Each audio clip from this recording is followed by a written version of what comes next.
இப்ப என்ன சொல்றீங்க, ஆதார் கார்டு சில இடத்துக்கு தேவைப்படும், சில இடத்துக்கு தேவைப்படல அப்படின்றீங்க.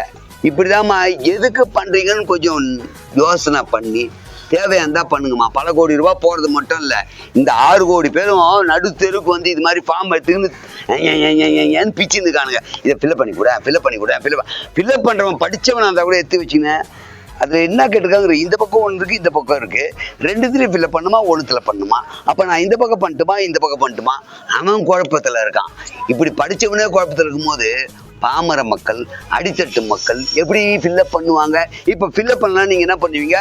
இதெல்லாம் செல்லாதுன்னுவீங்க. ஐயா, இந்தியாவுல 6 கோடி பேரும் ஓட்டளிக்க உரிமை இருக்கிறவங்க, 8 கோடி பேர் வாழ்ந்துட்டு இருக்கான். அப்ப நீங்களா வந்து இந்த 4 கோடி பேர் தான் ஓட்டு போடணும்னா, இப்ப நாங்கெல்லாம் ஃபாரினரா? என்னையா அநியாயமா இருக்கு? ஃபாரினர் தான் வந்துட்டோம், உன்னை கேட்கலமா, ஆபீசரை கேட்கிறேன். அப்ப 4 கோடி பேர் தான் ஓட்டு போடணும்னா, அப்ப மீதி 4 கோடி பேர் வாழ்றதே வேஸ்டா? நாங்க இந்த நாட்டு மக்களே இல்லையா? எங்கள் தேர்ந்தெடுக்க உரிமை இல்லையா? ஒரு காலத்துல எப்படி தெரியுங்களா, அதாவது ஆட்சியாளர்களை தேர்ந்தெடுப்பது மக்கள். இப்ப எப்படி தெரியுமா, ஆட்சியாளர்கள் யாரு ஓட்டு போடணும்னு தேர்ந்தெடுக்கிறீங்க பாரு, இதுதாங்க கொடுமை. நாங்க தாங்க உங்களை தேர்ந்தெடுக்கணும். ஆனா இன்னைக்கு எப்படி பண்ணிட்டீங்க, நீங்க டிசைட் பண்றீங்க யார் யாரெல்லாம் எனக்கு ஓட்டு போடலாம், யார் யாரெல்லாம் போடக்கூடாது.